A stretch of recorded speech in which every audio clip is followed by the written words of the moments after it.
जय श्री राम सभी भाइयों को। रामपाल बाबा ने जो तत्वदर्शी की पहचान बताई है, पहले तो क्या बोलता है, जो अध्याय 4 में श्लोक 34 है उसके बारे में क्या बोलता है कि तत्वदर्शी के पास जाने के लिए बोल रहे हैं, उनको तत्व ज्ञान नहीं था।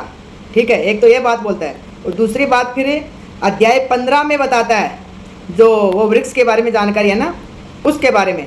जब अध्याय 4 में चल रही है तत्वदर्शी की बात, तो 15वां अध्याय में बताएंगे क्या भगवान? उतने जब 4 में चल रही है तो 5वें अध्याय में बताएंगे ना।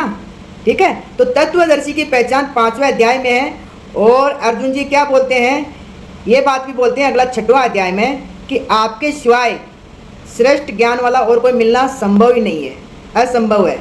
क्योंकि मेरा इस बात का एक पूछते हैं एक सवाल कि इसका छेदन करने वाला आपके सिवाय दूसरा कोई नहीं है, मिलना असंभव है, ये बात अर्जुन जी बोलते हैं। ठीक है, तो आज आपको अपन दिखाते हैं तत्वदर्शी की पहचान। यह है श्रीमद् भगवद गीता। ठीक है, गीता प्रेस गोरखपुर से और पूज्य श्री स्वामी रामसुखदास जी के द्वारा। इसका ये 4था अध्याय का 33वां श्लोक है। ठीक है, तो यहाँ पे देखिए क्या बता रहे भगवान। हे परंतप अर्जुन, धर्म ये यज्ञ से ज्ञान यज्ञ श्रेष्ठ, संपूर्ण कर्म और पदार्थ ज्ञान तत्व ज्ञान में समाप्त लीन हो जाते हैं। ठीक है, तत्व ज्ञान यज्ञ की बात हो रही है यहाँ पे। और बाबा रामपाल क्या किया है, गहरी नज़र गीता में बता रहे हैं कि ज्ञान यज्ञ से तो मोक्ष नहीं मिलता। ठीक है, यहाँ ज्ञान यज्ञ की बात हो रही है, ज्ञान यज्ञ सबसे श्रेष्ठ बताया है। ठीक है, देखिए अब आगे देखिए अगले श्लोक में क्या बता रहे हैं। उस तत्व ज्ञान को तत्वदर्शी ज्ञानी महापुरुषों के पास जाकर समझ, उनको साष्टांग दंडवत प्रणाम करने से, उनकी सेवा करने से और सरलतापूर्वक प्रश्न करने से वे तत्वदर्शी अनुभव ज्ञानी शास्त्रज्ञ महापुरुष तुझे उस तत्व ज्ञान का उपदेश देंगे। ठीक है, तो देखिए जो अर्जुन जी थे वो गृहस्थी में थे। ठीक है, और तत्वदर्शी होता है वो सन्यासी होता है। ठीक है, तो यहाँ बोल रहे हैं ना कि उसके पास जा, मतलब वो सन्यासी है, आगे अगले वाले अध्याय में बताते भी हैं। ठीक है, और सरलतापूर्वक प्रश्न करने से पहले तो इन लोगों को यह भी नहीं पता कि प्रश्न क्या करना चाहिए। ठीक है, हाँ अब आगे देखिए। जिस तत्व ज्ञान का अनुभव करने के बाद तो फिर इस प्रकार मोह को नहीं प्राप्त होगा। और हे अर्जुन, जिस तत्व ज्ञान से तू संपूर्ण प्राणियों को निशेष भाव से पहले अपने में और उसके बाद मुझ सच्चिदानंद घन परमात्मा में देखेगा, देख लीजिए। ठीक है, कि बाद में सच्चिदानंद घन परमात्मा में सब कुछ परमात्मा ही बना हुआ है, क्योंकि जब कुछ नहीं था तो एक परमात्मा था, तो उन्हीं से तो सब कुछ निकला है ना। ठीक है, अब आगे देखिए। अगर तू सब पापियों से भी अधिक पापी है तो भी तू ज्ञान रूपी नौका के द्वारा निस्संदेही संपूर्ण पाप समुद्र से अच्छी तरह तर जाएगा।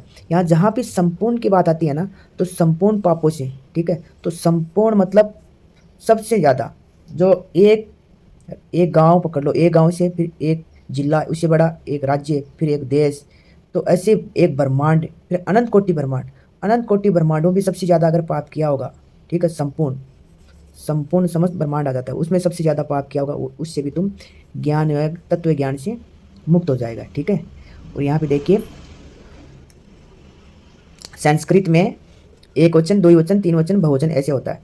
अपने हिंदी में तो एक वचन और बहुवचन दो ही होता है। देखिए, पहला पापकृत अर्थात पाप करने वाला, दूसरा पापकृतर अर्थात दो पापियों में से एक से अधिक पाप करने वाला, और यहाँ आया पापकृतम। ठीक है, देख लीजिए पापकृतम है, हाँ, तो इसका अर्थात संपूर्ण पापियों में से सबसे अधिक पाप करने वाला। देख लीजिए, यहाँ पद का प्रयोग करके भगवान कहते हैं कि अगर तू संपूर्ण पापियों में भी अत्यंत पाप करने वाला है तो भी तत्व ज्ञान से तू संपूर्ण पापों से तर सकता है। ठीक है, अब आगे देखिए। इस मनुष्य लोक में ज्ञान के सम्मान पवित्र करने वाला निस्संदेह दूसरा कोई साधन नहीं है। बिल्कुल सत्य, ज्ञान से सच तो कुछ भी नहीं है। जिसका योग भली भांति सिद्ध हो गया है वह कर्म योगी उस तत्व ज्ञान को अवश्य ही स्वयं अपने आप में पा लेता है। ठीक है, यहाँ कर्म योग की बात हो रही है कि कर्म योग द्वारा तुम स्वयं प्राप्त कर सकते हो, कहीं सन्यासी के पास जाने की जरूरत नहीं, तत्वदर्शी के पास। ठीक है, अब अपन चलते हैं 5वां अध्याय में। अर्जुन बोले, हे कृष्ण, आप कर्मों का स्वरूप से त्याग करने की और फिर कर्मयोग की प्रशंसा करते हैं, अतः इन दोनों साधनों में जो एक निश्चित रूप से कल्याणकारक हो उसको मेरे लिए कहिए। अभी यहाँ पे भगवान ने कर्मयोग को श्रेष्ठ बताया कि वही तत्व ज्ञान तुम कर्मयोग द्वारा प्राप्त कर सकते हो। तो अर्जुन जी बोल रहे हैं कि मेरे लिए जो कौन सा श्रेष्ठ है वही बताइए। अब श्री भगवान बोले संन्यास सांख्य योग, देख लीजिए संन्यास की बात आ गई ना, तत्वदर्शी होता है सन्यासी, उसको सांख्य योगी भी बोलते हैं, और कर्मयोग दोनों ही कल्याण करने वाला है। अब कर्मयोग में तुमको तत्व ज्ञान प्राप्त हो जाएगा वो, और सन्यासी दोनों ही कल्याण करने वाला है, परंतु इन दोनों में भी कर्म संन्यास सांख्य योग से कर्मयोग श्रेष्ठ, देख लीजिए कर्मयोग को श्रेष्ठ बताया है। संन्यास योग तत्वदर्शी वो होते हैं सन्यासी, ठीक है, रामपाल जी कोई सन्यासी नहीं थे, ठीक है। कर्मयोग श्रेष्ठ बताया है क्योंकि कर्तव्य कर्म करते हुए भी भगवान का चिंतन करना, भगवान का नाम जप करना, ठीक है। अब आगे देखिए,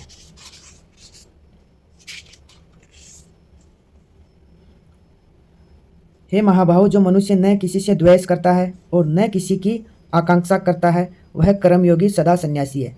देख लीजिए सन्यासी किसको बोलते हैं, जो किसी से द्वेष नहीं करता, समदृष्टि रहती है, चाहे अच्छा व्यक्ति हो चाहे बुरा व्यक्ति हो, चाहे उनके ऊपर सत्वदर्शी के ऊपर कुछ भी करे तो को भी हो, उसको कोई फर्क नहीं पड़ता, ठीक है। तो वही बता रहे हैं कि वैसा भी अगर कर्मयोगी भी बन जाए, देख लीजिए ना किसी से द्वेष करता हो और न किसी की आकांक्षा करता हो वह कर्मयोगी सदा सन्यासी समझने योग्य है, क्योंकि द्वंद्वों से रहित मनुष्य सुखपूर्वक संसार बंधन से मुक्त हो जाता है, ठीक है। देख लीजिए अब सन्यासी की भी बात बताएंगे।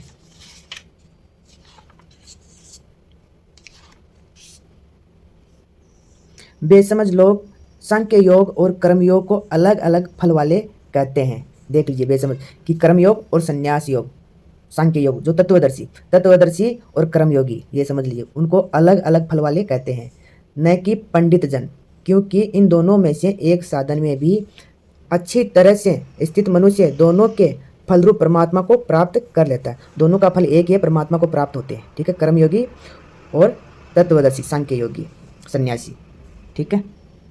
आगे देखिए सांख्य योगियों के द्वारा जो तत्व प्राप्त किया जाता है कर्मयोगियों के द्वारा भी वही प्राप्त किया जाता है। देख लीजिए जो सन्यासी होते हैं ना, जो तत्व ज्ञान को प्राप्त करते हैं वही तत्व ज्ञान कर्मयोग भी प्राप्त कर सकते हैं, कर्मयोगियों के द्वारा प्राप्त किया जाता है। अतः जो मनुष्य सांख्य योग और कर्मयोग को फल रूप में एक देखता है वही ठीक देखता है, ठीक है। दोनों में जो एक देखता है कि उसका भी वही फल है सन्यासी का और कर्मयोगी का, दोनों का एक ही फल है, ये जो देखता है वही सही देखता है, उसको अलग अलग मानने वाला तो गलत देखता है, ठीक है। अब आगे देखिए, परंतु हे महाबाहु कर्मयोग के बिना सांख्य योग सिद्ध होना कठिन है। क्या बता रहे हैं, कर्मयोग के बिना तो सांख्य योग भी होना कठिन है।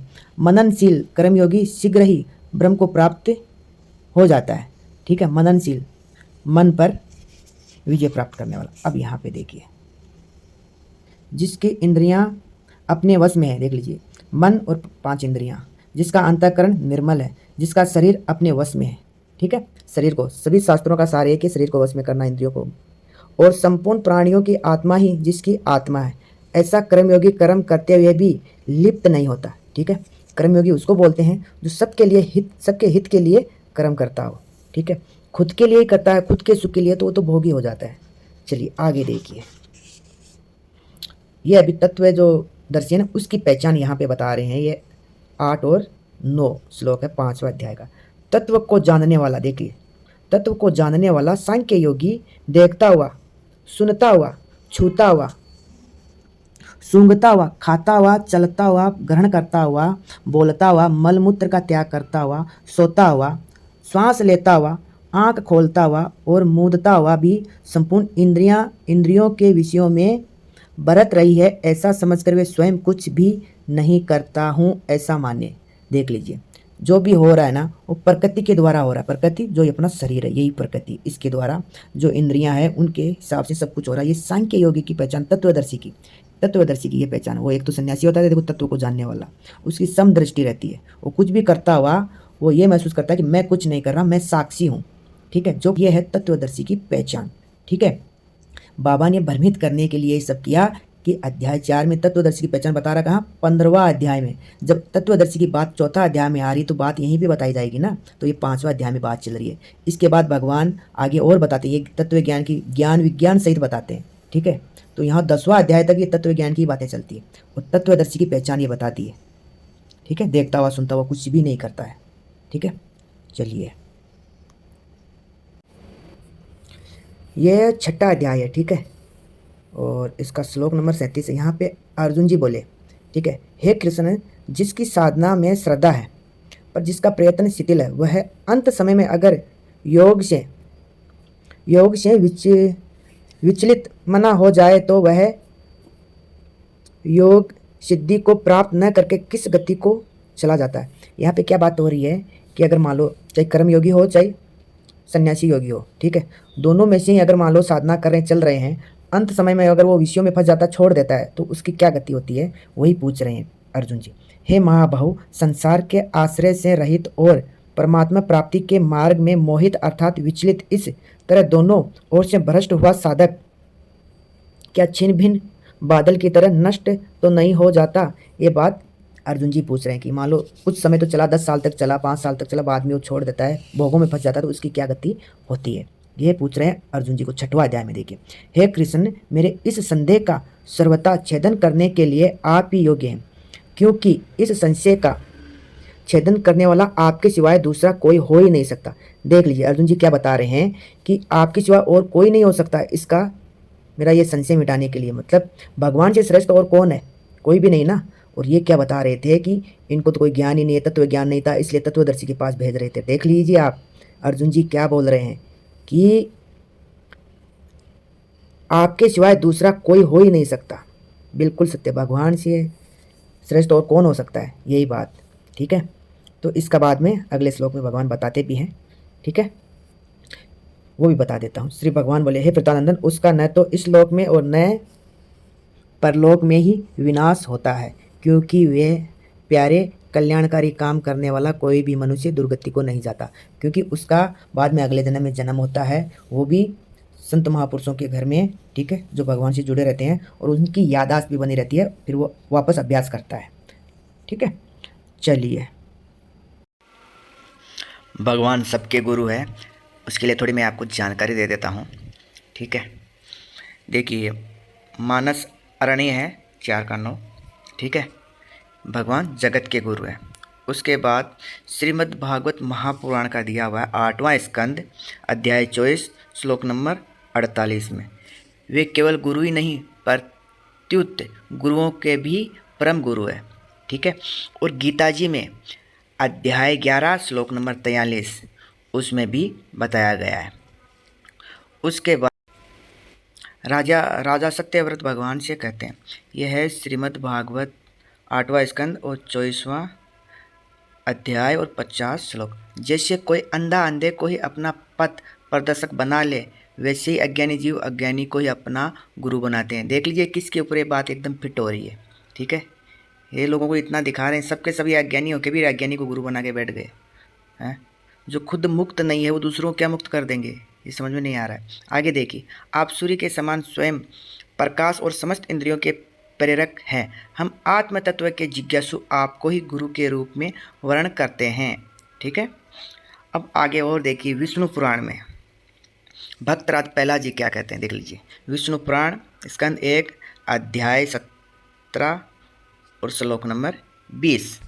हृदय में स्थित भगवान विष्णु ही तो संपूर्ण जगत के उपदेशक है। हे तात, उन परमात्मा को छोड़कर और कौन किसको कुछ सिखा सकता है, नहीं सिखा सकता। ठीक है, और आगे देखिए श्रीमद् देवी भागवत महापुराण है, इसका 4वां स्कंद है अध्याय 25 और श्लोक नंबर 59 है। व्यास जी बोले, असदाय कार्यों को भी सहज भाव से कर सकने में समर्थ। देख ले, कैसा भी कठिन से कठिन कार्य हो उसको भी करने में समर्थ कौन, भगवान श्री कृष्ण के इस प्रकार स्तुति करने पर भगवती उन जगत गुरु वासुदेव के सामने प्रत्यक्ष प्रकट होकर बोली। देख लीजिए यहाँ पर भी देवी भागवत महापुराण में भी जगत गुरु वासुदेव।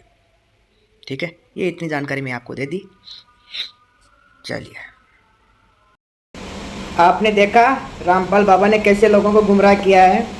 अध्याय 4 से डायरेक्ट अध्याय 15 में पहुंच गया और लोगों को भ्रमित किया है। और जिस वृक्ष के बारे में, संसार रूपी वृक्ष के बारे में उन्होंने जानकारी दी है, वो भी पूरी की पूरी गलत है। ठीक है, वो कौन से शास्त्र में दिया है, महाभारत में दिया हुआ है उस वृक्ष के बारे में, उसकी फ़ोटो भी है, सब कुछ है। और बोलते हैं कि किसी ने आज तक उसके बारे में बताया नहीं। इसके ऊपर भी मैं वीडियो बनाऊंगा, ठीक है। संत ने बताया है ना, वो वीडियो भी डालूंगा, ठीक है। तो इस वीडियो को ज़्यादा से ज़्यादा आप शेयर कर दीजिए, ठीक है। अगला भाग लेके आऊँगा, जो बताते हैं ना सर अक्षर परब्रह्म और ओम तत् सत्य, इसके ऊपर अगला भाग लेके आ रहा हूँ, उसमें पूरा खुलासा कर देंगे। चलिए, जय श्री राम।